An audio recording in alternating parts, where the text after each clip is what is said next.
सुनिए, आपने अभी मेरे चैनल को सब्सक्राइब नहीं किया है ना, प्लीज जल्दी से कर लीजिए ताकि मेरे आने वाले हर एक वीडियो का नोटिफिकेशन आप तक पहुंचे सबसे पहले। और हाँ, घंटी को जरूर प्रेस कर दीजिए।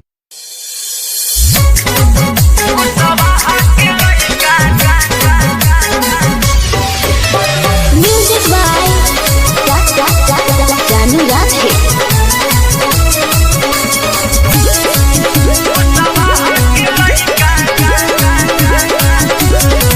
हटे खाइल पियल मोर शरीर, पीछे हट गईले पांडे अही। ते कहल का चाहत रे। हटे खाइल पियल मोर शरीर, पीछे हट गईले राजपूत अही। तोहरा जैसन हजार पार कईनी, देखनी बहुत बड़े बड़े अरे बड़े। जहिया थाली कुसवा के लइका डाल दी खड़े खड़े। अरे थाली कुसवा के लइका डाल दी खड़े खड़े। इतना हिम्मत।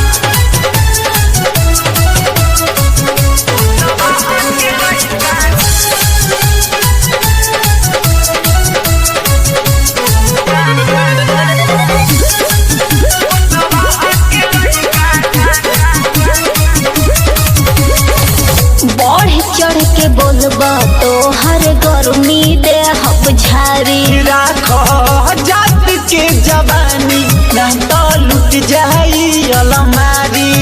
तहार काहे फटता। चलबू रेवती में तब नु। बढ़ चढ़ के बोलबा तो हर गर्मी दे हब झारी। राख जात के जवानी ना तो लुट जाई अलमारी। सुना कितना के जवानी के पानी ढोली में हमरा अड़े अरे अड़े। अरे रे धाली कुसवा के लइका डालत खड़े खड़े। जब धाली कोई रान के लइका डालत खड़े खड़े। चलो चलो तनी दूरी हटा।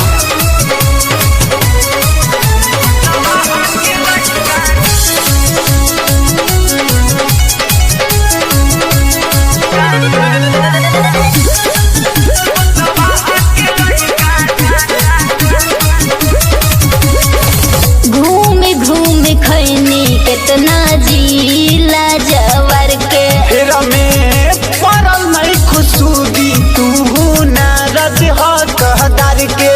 तो फटा अरे कबो ठेक के तो देखा।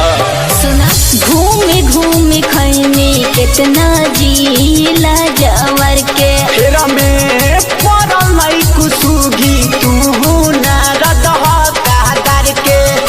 सुनो ए चंदन रानुज जन है बतिया लागी बढ़े अरे बढ़े। जब धाली कुसवा के लइका डालत फिर से बस न मनवा। जब धाली